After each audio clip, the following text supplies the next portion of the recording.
What's up, comic book fans? Anchor Pete here, and I'm with my good friend, my comic book buddy, Mr. Brian Corsair. Brian, it's Wednesday night. It's our time, man. Let's do it. Yes. So, guys, we are talking about the HBO Max show, Doom Patrol, which we have been covering season 3. And tonight we are covering 3 episodes of season 3. We're covering 5, 6, and 7. So, Brian, I showed you last week that I have been reading this Grant Morrison Doom Patrol trade, right? No, you actually didn't. I didn't know you were reading it. Oh, okay. Yeah. Well, that's the cool thing is I got this from the library, right? Nice. And this is a big inspiration for the show, the Grant Morrison era. Pretty much all the stuff comes from this Grant Morrison era. And the subjects of these 3 episodes, the sisterhood, the Dada sisterhood, they're in this trade. You can actually see some of them right here. Oh, yeah, look at that. You know what? I actually didn't really look up what they look like in the comics. I should have did that.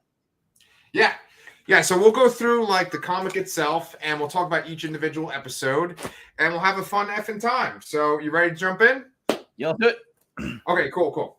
So I did a little research on the Doom Patrol and what they were like before Grant Morrison came in. And it turns out that there was basically 2 versions of the Doom Patrol before his run in the late 80s. So there's the original run that was in the 1960s, and that had the team that we know with Rita Farr and Cliff Steele, Robot Man, and then of course Larry Trainer, right? Yes. And so that team totally got killed, right? Yep. And then there was another version that came out in the the 70s. That was with new members, and they were written by a guy named Paul Kupperberg, and he basically gave them a new team. And these new members were a person I don't think we've seen on the show yet. Her name is Celsius, but I was wondering, her real name's Arani, and that's not the name of Dorothy's mom, right? No, it's not. I wonder if that was one of the people we saw in season 2 with the with that older team. Yeah. So one of the people that was on that older team I remember was that guy Mento, who he's been in the Teen Titans cartoon too, the old school one. Yeah. But yeah, he was definitely on that team. But you had Celsius, and then with this other team, Robot Man was remade. His body was remade. There was a new one, but it was made by Will Magnus, and you know him, right? Yes. Creator of the Middleman. Yes, sir. Yeah. Another team that just gets killed often. Yeah. And then the Negative Spirit possessed a cosmonaut, and that was Valentina Volstock, which, do you remember who that was? Yes, that's the cosmonaut, and in the show, it was the Russian cosmonaut that Larry talks to. And God, was it season 2? It must have been season 2. Season 2, yeah. So the cool thing about her, because on season 2 they show that she can control the Negative Spirit way better than Larry could. Yeah. And in the comics, she would literally turn into the Negative Spirit versus shooting it out of her body. Yeah. So, and then last but not least, there was an African-American Vietnam vet. His name was, his superhero name was Tempest. And I think that he's kind of the inspiration for Cyborg on the team. I think that they kind of make the Cyborg character like his personality. Okay, interesting. Yeah. Because one thing, I gotta find this guy's name. I wrote it down here somewhere. But he stuck around until the Grant Morrison era. And so he ended up being kind of like a medic for the team versus a superhero. But he could shoot energy blasts. And have you kind of noticed that when they talk to Cyborg, they always talk about his cannon a lot? Yes, and then that's kind of the only prosthetic we've seen on his arm this entire season, really. We've seen his regular hand and the cannon. That's it. Right. So I think that because they focus so much on the cannon, it's kind of a reference to this other guy, which, shit, I can't find his name on here. But anyway, the reason why I brought all this up is just because the behind-the-scenes stuff with comics and the way that they influence stories really always interests me. And what happened was they brought this new team in using DC Showcase. Have you ever heard of that before? Yeah, it's one of those I don't want to call it an anthology. I guess it is an anthology. Like Amazing Fantasy or Tales of Suspense. Yeah, things like that. Yeah. Yeah, the way that comics kind of started out, right? And it was just basically a way to like introduce new characters, see if people were interested in them, and then like if they were, then they could spin out into their own books. So they brought the Doom Patrol back, and they did this new superhero approach, and then they made the Doom Patrol an ongoing title, but it didn't do so well. And the guy that wrote it, his name was Paul Kupperberg, like I mentioned before, and he ended up writing with drawing, making the comic with Eric Larson too, from Savage Dragon. So that was kind of cool. Yeah. Wait. He worked on this comic with Eric Larson or another comic? No, he did the Doom Patrol comic, and the first artist left because they didn't get along, and so they brought in Eric Larson. So Eric Larson drew the Doom Patrol comic. Oh, awesome. Yeah. So, last but not least, the comic wasn't doing so well. So DC had this invasion event, which was kind of like their way of introducing mutants into the DC universe. Because instead of mutants, they have metahumans, right? And so with this, these aliens called the Dominators set off a gene bomb, and they like activated the powers of all the metahumans that were on Earth. So it's Sounds very much like the Terrigen Mists and Inhumans and what they did in what was it? Was that Inhumans versus X-Men? Whatever. The Terrigen Mist bomb in that's actually in Infinity when Thanos attacks the Inhumans. Yes, that's right. Yeah. So anyway, I know I'm kind of hijacking this whole episode. I'm doing this backstory shit. But basically, the people that got activated, some of them were the Brotherhood of Dada. And those are people that Mr. Nobody found and kind of recruited to make his team. So as we discussed tonight, you'll see there's kind of a big difference between the Sisterhood of Dada and the Brotherhood of Dada. And I already sound like a fucking lunatic saying this stuff, but you just found out that Dadaism is a real thing. Yeah, right? I didn't know. I just decided to just look it up before we recorded this, and I'm like, oh wow, this is an actual real thing. Yes. And it as being a response to war in the early 19th century. So yeah, that's an interesting thing to just for the comic to tie it into real life and real events. Another thing I noticed, maybe this is jumping ahead a little too far, but I found it very interesting that the years they traveled back to were it was 1917 and 1947, which was 47, right? I thought it was 39. 1917 and 1939. Maybe I'm wrong though, because you might be right. Sorry, go ahead. Well, I thought they both coincided with the kind of big Red Scare movements. Okay. And especially in the 40s with McCarthyism and all that. And it just whacked me in the face with what things are going on in the world right now. And I'm like, wow, like comic books can actually teach you something or make you look something up. Yes. Yeah. Well, and dude, you're totally right. It was 1949. So you're right. Okay. Yeah. I mean, I'm not exactly sure, because how do you feel about this whole Rita storyline where she goes back in time? Are you digging it? Do you think it's weird? Be totally honest. It's everything's really weird. Yeah, that's true. Yeah. It seems like almost like a left field turn, because the beginning of the season, it seemed like she was going to be taking on a leadership role in the Doom Patrol. But it seems like she ended up taking a leadership role in the Sisterhood instead. Yeah. So on one hand, I kind of like that curveball of it, but and I think that reading that definition of Dadaism and understanding what that was kind of makes you understand the whole what was going on a little better, I guess, or and how they were expressing it.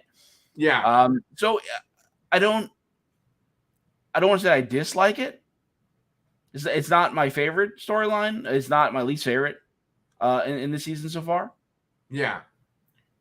One thing that I've noticed with comic book adaptations, when they make it into a TV show, is that they really dial up the drama and they really dial up the emotions that characters feel, right? In comics, it's almost kind of more about reveals and plot twists to excite the reader, to keep them reading. And you absolutely have that in shows too. But in the shows, it really does seem like they really play up the drama and the character's emotion. And Oh, so of course, that's just a tenement of television. You know, they have to, in terms of like budgets and that, especially in a show that's supposed to be based on like superheroes, they have mhm. to dial up the drama and you know, and base a lot of the content on dialogue and just like steal scenes and not have effects in every shot. You know, so it makes perfect sense. And you know, this it's kind of like all modern superhero shows for the most part are like. Mm. Very, very, very good point. Yeah. And I think that they also try to like showcase the acting, like, because that's something that, of course, you have the illustrations to show the emotions and stuff in comics, but really when you have live action, you want to like play to people's strengths, right? And so I think that if you look at like the Sisterhood of Dada in this show versus the Brotherhood, right? Which like some of the people are back here, like there's the guy with the bikes, and that's the sleepwalking one, right? And that's the fog over there. Um, in the comic, Mr. Nobody, who was so big in season 1, he goes around and he recruits each of them, and you just kind of see these little scenes where he like, you know, finds them essentially in random parts of the world. And then in the show, it's a much more personal thing where Rita is in this, you know, the ant farm, which is connected to the Bureau of Normalcy. And there's this whole thing about like them just sort of being the outcasts, not fitting in, looked down upon. And there's like this metaphor for them being like, they could be like trans, or they could be gay, or they could just be just socially Yeah, they're just looked down unacceptable. upon and as freaks in general. Yeah, absolutely could be taken for any of those marginalized groups. Right. And like even in the time period, the setting, because you mentioned how important the time periods were, you know, of course, like just being African American, just being a woman, you know, makes them different Yeah, from other people in this bureau, right? And so they really like lean into that. Whereas like Grant Morrison, when he really relies on the lore to show like to make statements about the character's emotions and to like give you kind of an emotional impact. Like he like kind of references things in the past, and a lot of his stuff is just sort of like in your face to get a reaction from you and weird, right? But the show is much more about like, look at these people, look how damaged they are, and like we want to feel for them and root for them. So they're very different, even though the plots are kind of similar, you know? yeah, I can agree with that. Yeah. Yeah. So with all that being said, boy, I feel like I'm fucking yabbering a lot tonight. Um, I kind of feel like it falls a little flat because like the emotional. Okay, instead of me fucking talking the whole time, what emotional stuff on this show, you know, over the course of 3 seasons, like what emotional stuff has really clicked and hit for you on the show? Um, a lot of the stuff with Cliff about being a bad father is clicked. You know, the fear of it, trying to make up for it. What else? I just had another thing. I lost it already. Stuff with Crazy Jane? Yeah, yeah. I don't know how to put that in words though. I mean, I like that and I enjoy it, but I guess I don't really relate to it necessarily. Sure, sure. I mean, I understand that they're all those characters were created to protect her, but it doesn't necessarily impact me, I guess. Yeah. And oh, man, I don't know. Maybe honestly, maybe Cyborg and his whole question about you know, being made as a weapon or not, and you know, possibly changing who he is based on if he was made or if he chose his path, sort of thing. Mhm. That kind of resonates with me a bit. Okay. Yeah, I mean, I think there's all different kinds of things. There's like Niles' dedication to Dorothy is kind of strong, I think. Oh my And god, yeah, yeah, yes, that too. yeah, and like Dorothy kind of being this little girl, not wanting to be a little girl. I remember that scene where she sings that song from Willy Wonka and the Chocolate Factory. I remember that kind of touched my heart. I think the stuff with Larry, when you're first finding out that he was gay, like besides his whole issue with the negative spirit and stuff, like his whole gay thing in the first season is real strong, and like his wife's reaction to him, all the stuff is strong and it bites. But I think the problem with Rita is that I don't know if they know what to do with Rita, because so far in this Grant Morrison trade, I'm pretty sure that Rita is considered dead. She dies in that original Doom Patrol volume. And so I don't think Rita's in this at all. And I know that that's what they draw from. And so they're like, okay, well, what can we do for Rita? And so they make this whole time travel thing and this whole sisterhood, Dada sisterhood thing. And that's not the source material. And I think that, like, the stuff with Rita that always worked the best for me was when she's kind of like ashamed of who she is, or like she starts to melt and stuff and she has to get control over that. And like in the last season, she was trying to be part of this play and they kept talking about this blob lady and she knew that was her. But it kind of works when she's kind of ashamed of herself. And this is like the reverse, but I just think it kind of falls flat. You know what I'm saying? You know what, though? But I think there's a point where you have to grow past it. And I think that's what they're trying to show here. And maybe you're right about the source material that, she's not as included, so that they're kind of making it up as they go. But I kind of like how they're tying things together and, using things that they don't have a purpose for and kind of mixing them together. I mean, the Brotherhood of Dada from the comics is much more prominent, is very prominent in the comics. So, and for them to tie it back to them is into actions that the Doom Patrol has taken over the course of the show. They were locked away in the ant farm based on the the actions of the betrayal of I can't remember her name. Laura DeMille. Laura DeMille.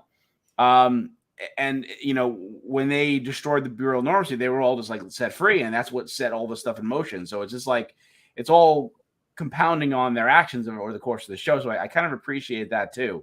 I like when they tie things up in a bow, I guess.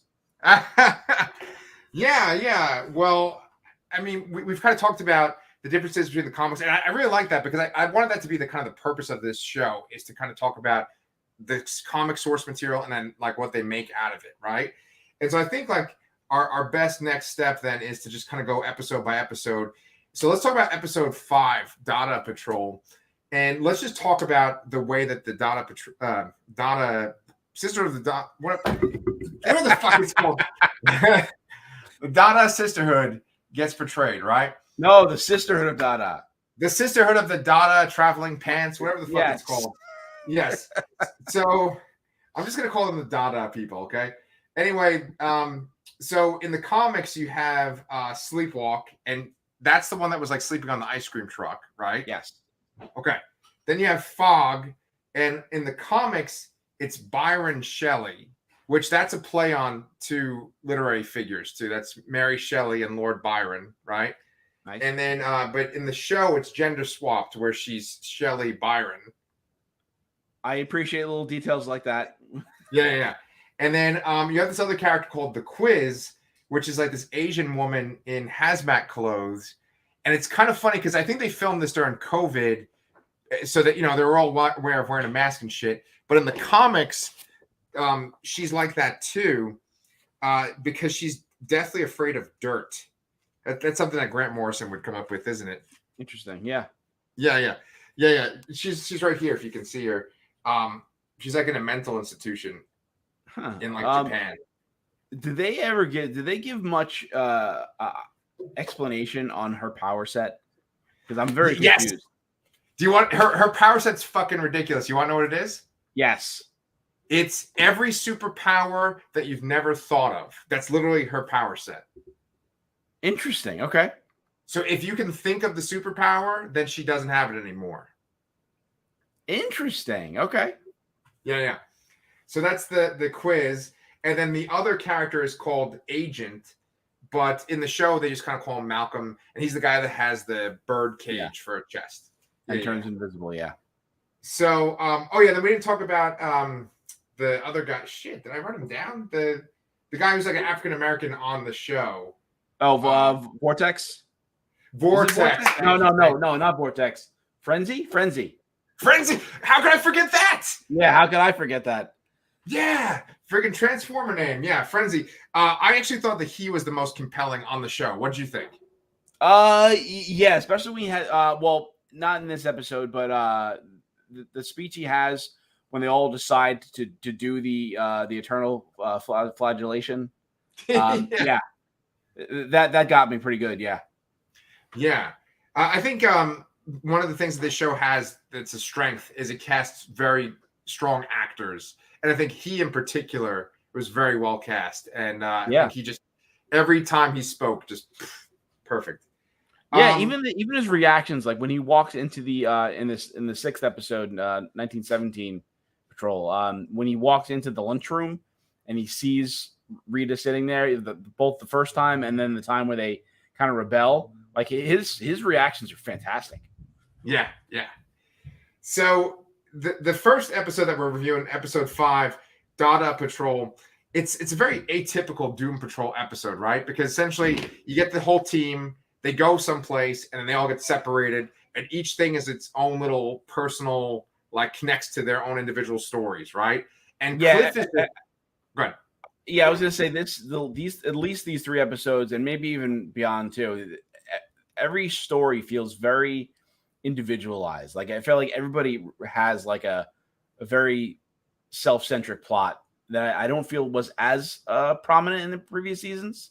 Maybe they were. I don't know. Well, with Cliff, we got to talk about Cliff, man, because it's just so fucking wacky. He's got his Parkinson's or potentially Parkinson's, so he takes drugs, but he takes like a crazy amount of Parkinson's medication. Yes. And he's just high off his ass, and he goes into this crazy Grant Morrison kind of bizarre scenario, and he's high, you know? And so I love the imagery of like him putting the pills in a little fucking, what do you call those things? Like a funnel? Yeah, funnel to his nutrient tank or whatever. Yeah. I just love that shit. And then he's got that obsession, right? With like stripper chat rooms and like lame video games. Playing video game. You know what though? I'm kind of like wondering where that storyline's going. Yeah. It feels a little out of place, I guess. It feels like kind of disconnected. I mean, it's showing that he's a impulsive person. And he can be obsessive as well. And he's just going down a really dark rabbit hole here as he sells everybody's stuff to pay for the stuff that he's doing. But it seems like out of all the storylines, I feel like I don't see, like, this doesn't feel like it was from the comic. No. At all. No.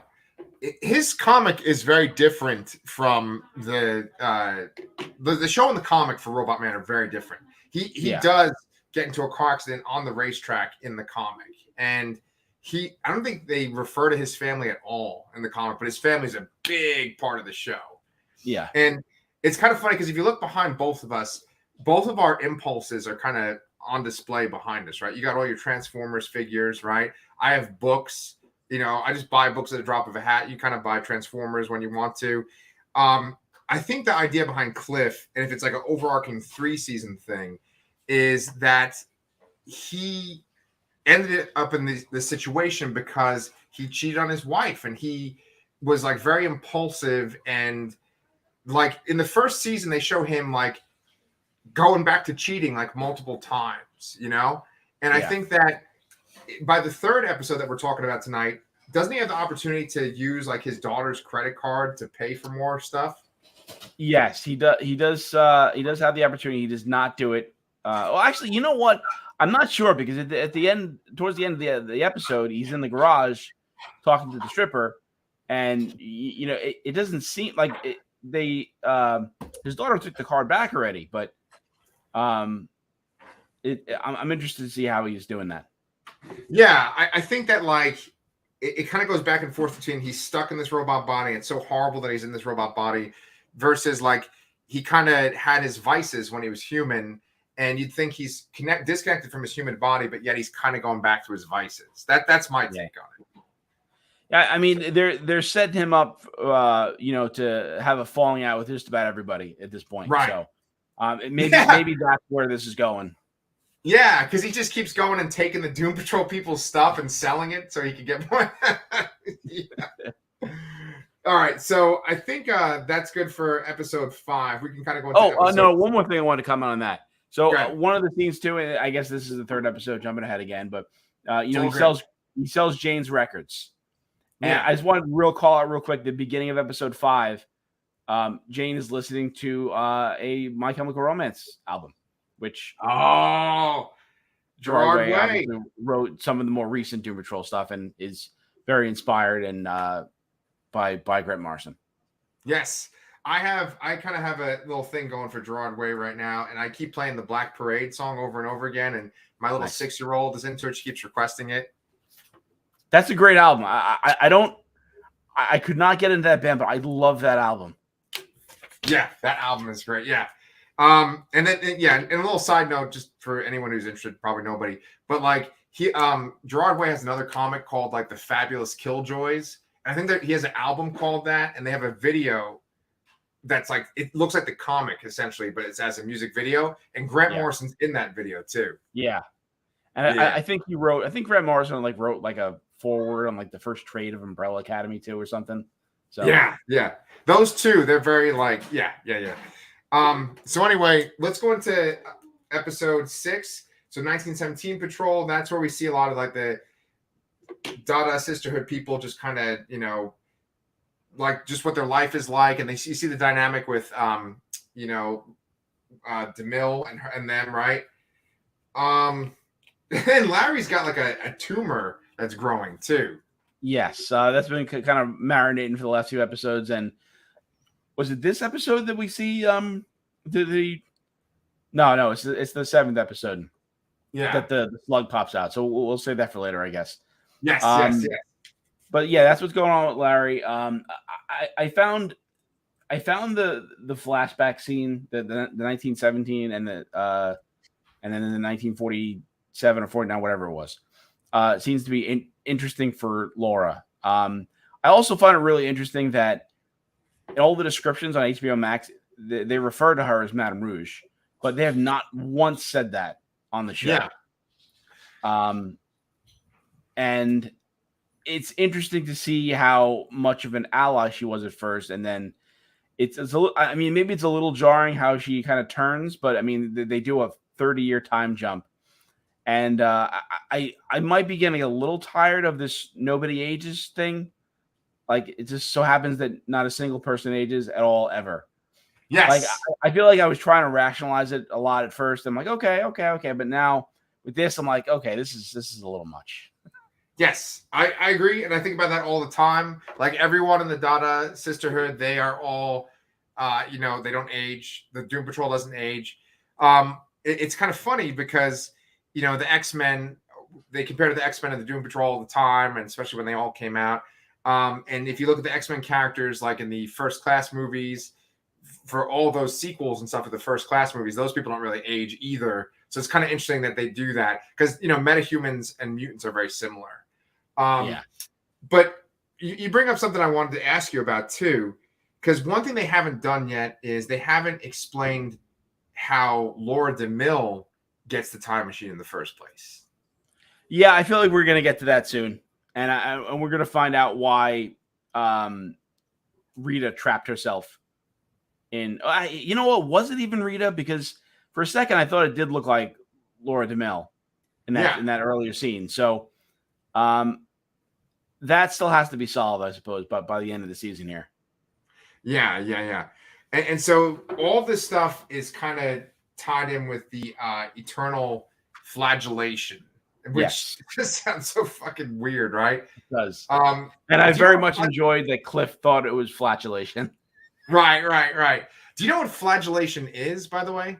Yeah, it's like it was funny. There's this game I play called Darkest Dungeon where it's about like going in a dungeon, but you also have to like manage the stress of going into a dungeon. And there's a character called the Flagellant, and it's kind of like self-abuse in order to gain purification. So I imagine that there's going to be some kind of test for each of these characters coming up in the next episode. I see. And so the idea that the Dada sisterhood has, or the sisterhood of Dada has, like whatever the fuck, It's that like people have to kind of hurt themselves essentially to kind of purify themselves. Yeah. Okay. Yeah, we see examples of that. There's this movie I watched this year called Saint Maud. There's some flagellation in that, then I guess. And then I always think of Paul Bettany in the Da Vinci Code. He kind of like hurts himself, right? Like whips himself. I never saw it. Okay, whatever. Who cares?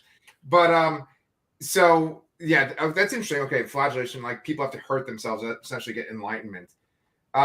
So then one of the other things that we haven't talked about yet is that there's this side plot going on with Crazy Jane where Kay wants to leave the underground and go up to the surface. Right? Yeah, actually, I this is one of my favorite storylines still. Of course, it's a Jane storyline. And another thing I noticed too is that they don't actually ever call her Crazy Jane. I think they do it like once and very early on, and then maybe one other time somewhere. But they call her Jane, which right.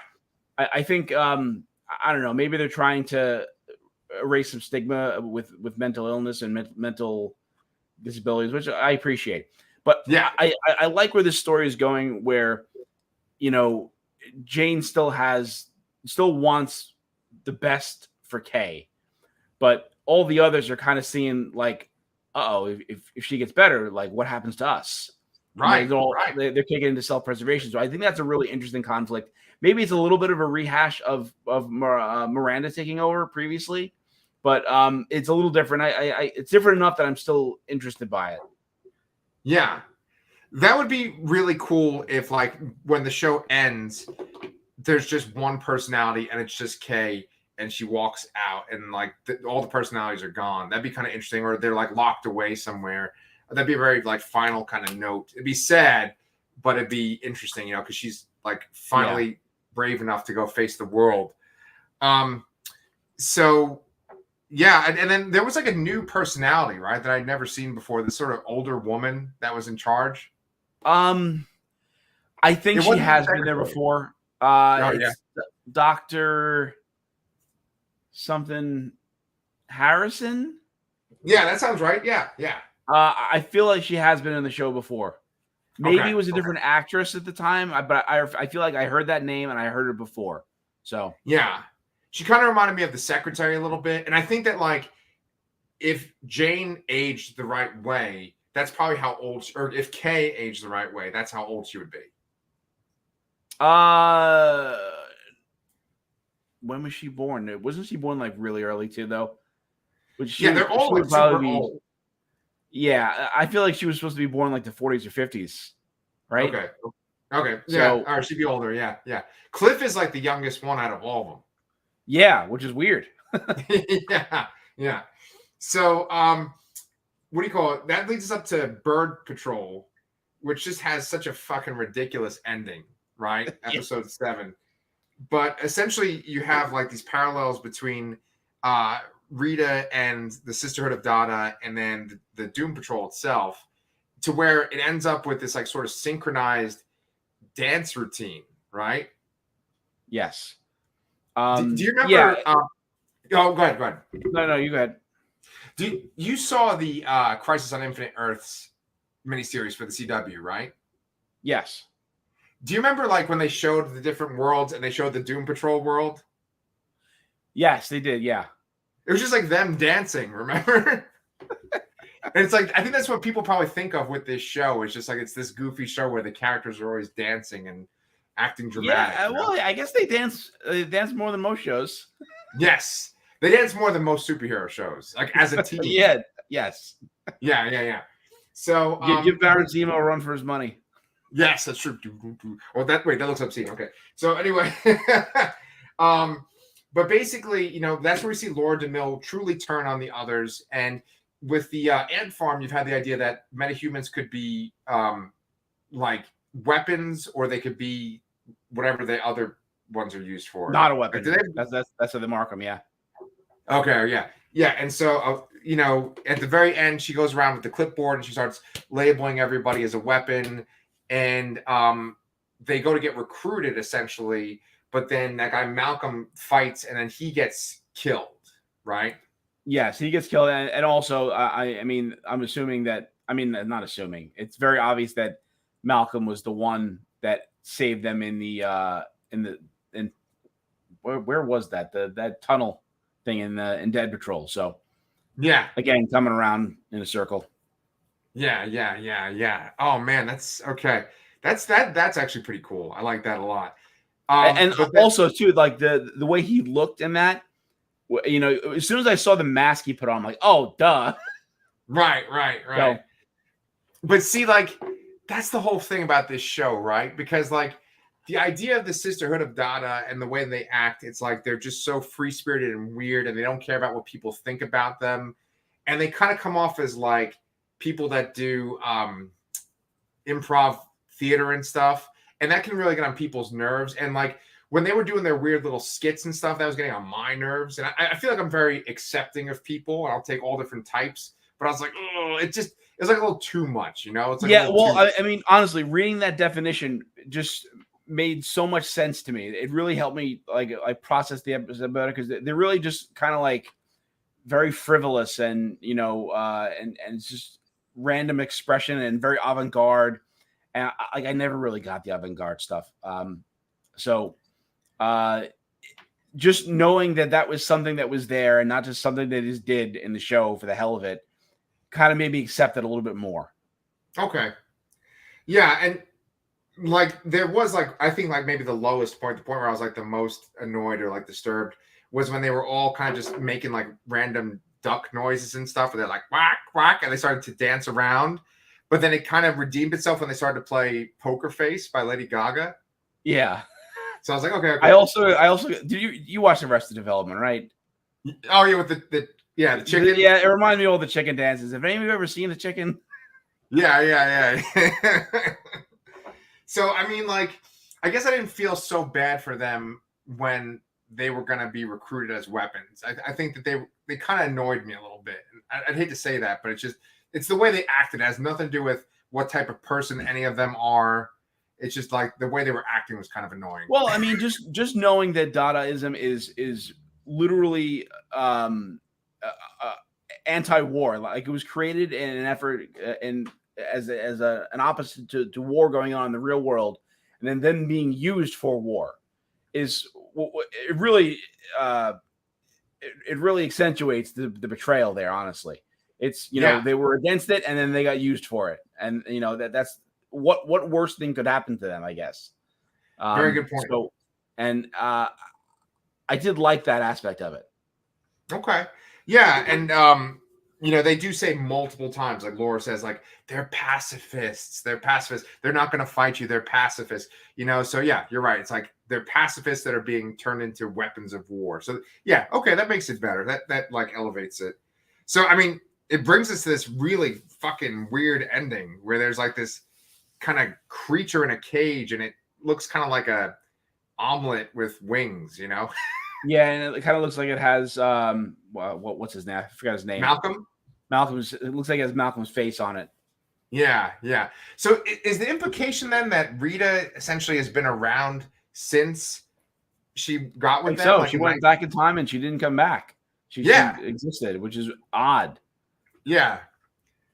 It's like she never interacted with herself except for potentially at that resort or whatever. Yeah, it's almost like, you know, Captain America going back in Avengers in Endgame. It's like, you must like, how does he not act upon any of the things he knows about in that time that he apparently spent, you know, just sitting around.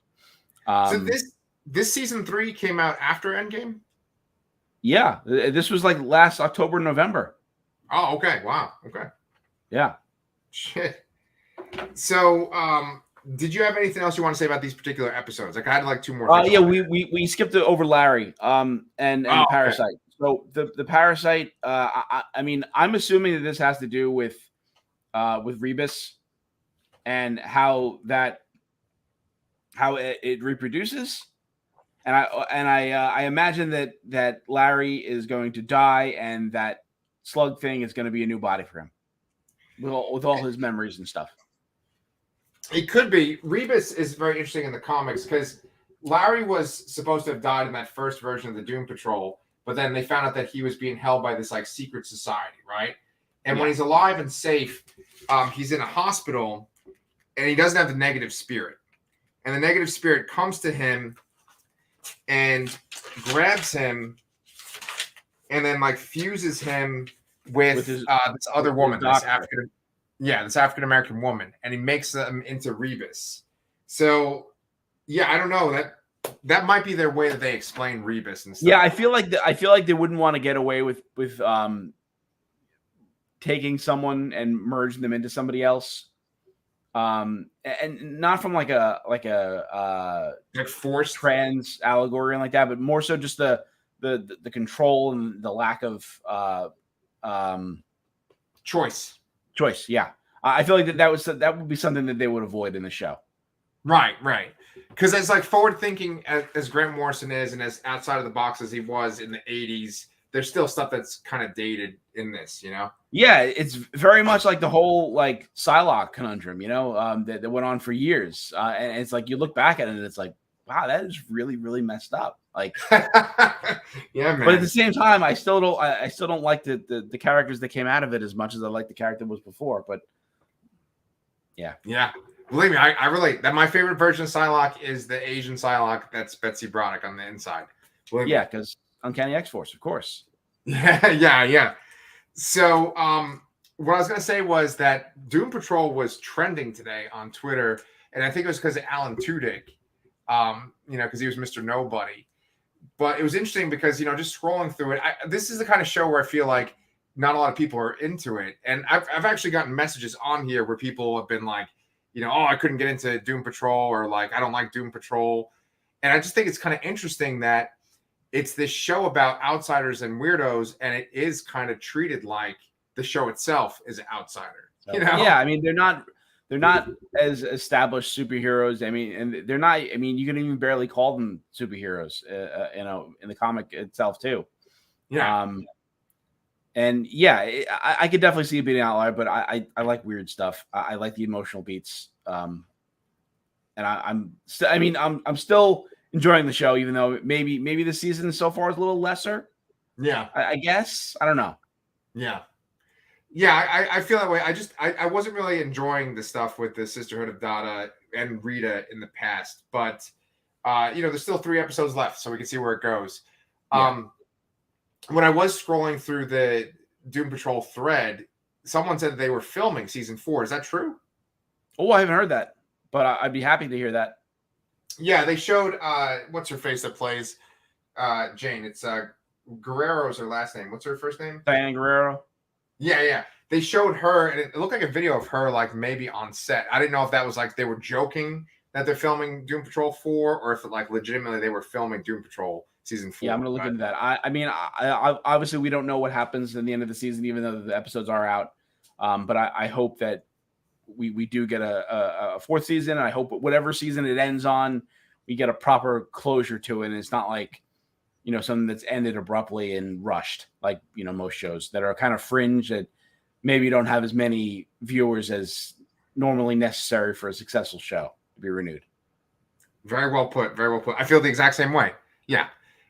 These characters have definitely, like, these versions of these characters have definitely gotten away into my heart. And yeah, that's the kind of ending I want too, where it's like a proper ending that they decided to end on. So yeah, well put. And so we have 3 episodes left of Doom Patrol, which we will cover next Wednesday on this channel. And then after that, we're going to pick up with another Marvel show. Moon Knight will be on Disney Plus by the end of this month. So, and then of course we have Morbius, right, Brian? Yep, number 1 movie of the year.